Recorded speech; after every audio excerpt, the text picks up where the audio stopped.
Hi, welcome to the StarNet. Today we're going to learn about the basics of rocket engines and rockets in general, and more specifically we'll take a quick deep dive into the gas generator cycle. Now, how do rockets work in general? In the most basic of senses, the rockets will create high pressure exhaust and they will yeet it downwards, and that will throw the rocket upwards. So basically, rockets are using the principle of Newton's third law of motion. Now, why do rockets use that principle and not something like other vehicles?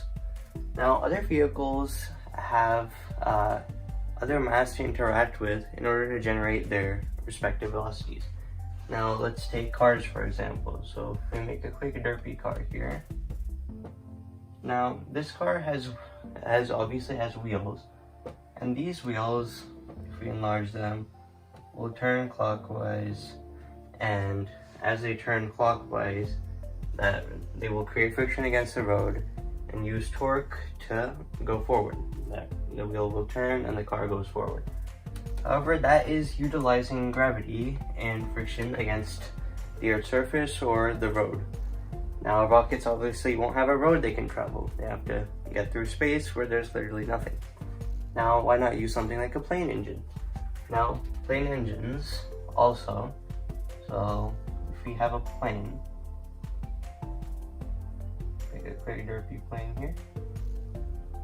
Now, if we have a plane, something of that sort, that's going to be flying through the air, and now its engines. So now, let's forget about the engines for a second. The plane uses the air to stay afloat. The engines give it some forward thrust, but at the end of the day, the plane is using air to stay afloat. It's using the Bernoulli, something of that sort, the Bernoulli principle to stay afloat. And the engines themselves, whether they're some sort of propeller or a combustion engine, they're gonna intake air, and then inside they're gonna pressurize it. They're gonna pressurize the air, and then they're gonna burn it, and then they're gonna release that air backwards. But in order for this engine to work, you need air. And in space, there is none of that, unfortunately. So, thus rockets are limited to one option, which is to create thrust completely from scratch. And I'll show you how that works. Now, for now, let's talk about the gas generator cycle, which is among the more common cycle types for rocket engines. So, first you have two main parts for the gas generator cycle. Two main fuels. Now, these two fuels are going to be one, an oxidizer in the form of liquid oxygen. So, with rockets, again, once you get to space, there is no oxygen available. There's no air around you. Thus, rockets have to bring their own oxygen to burn. And on the side, they bring something that burns with the oxygen. So now, most commonly, that would be either hydrogen to create water. It could be RP1, which is just a highly refined jet fuel. And it could be methane, which is used on the new shuttle rocket. And hydrogen, I believe, is used on the new SLS, which is launching soon for the Artemis program. Stay tuned. Now, so for now, we'll assume this is RP1. Doesn't really matter. Now, what will happen is these two fuels will be pumped through a turbo pump. This turbo pump is it's a really powerful pump that's going to take liters and liters, hundreds of liters per second through piping, and it's going to pipe all that into a big combustion chamber. And we're going to pipe all that into a great combustion chamber, and we're going to do it with special nozzles to make it combine well. And we're going to release it, we're going to ignite it here. And then once it's it's been ignited in the combustion chamber, we're going to take it out and we're going to release it into the nozzle. And we're going to take all that exhaust into that nozzle. That that's all that mass is going to escape through the nozzle, the reactant mass, which is the mass after burn. And all that mass is going to escape the nozzle at really high velocities downwards. And as all that mass escapes downwards at really high velocities, the rocket's going to be propelled upward. Although this is really challenging because these velocities are like 4 kilometers per second or 3 kilometers per second, depends on the rocket, somewhere between that range. And they also have incredibly high heats, and it can go to thousands of degrees Celsius. So it's very difficult to create the parts for these engines. But how do we make the turbo pump spin? Now, that's a quite interesting engineering solution I'll tell you about now.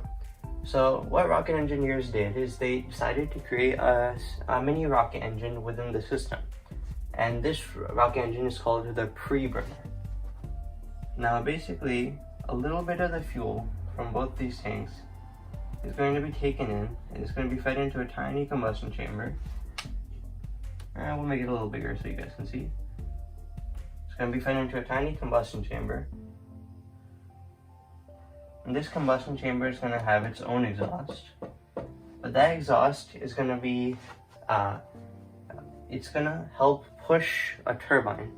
So just like waters and dams or waterfalls are used to create electricity, and how wind turbines take air and spin from that energy, in the same way there's going to be a turbine that takes the exhaust from the preburner. And then for now we'll just demonstrate it with this line here for my drawing's sake. Can't even draw a line.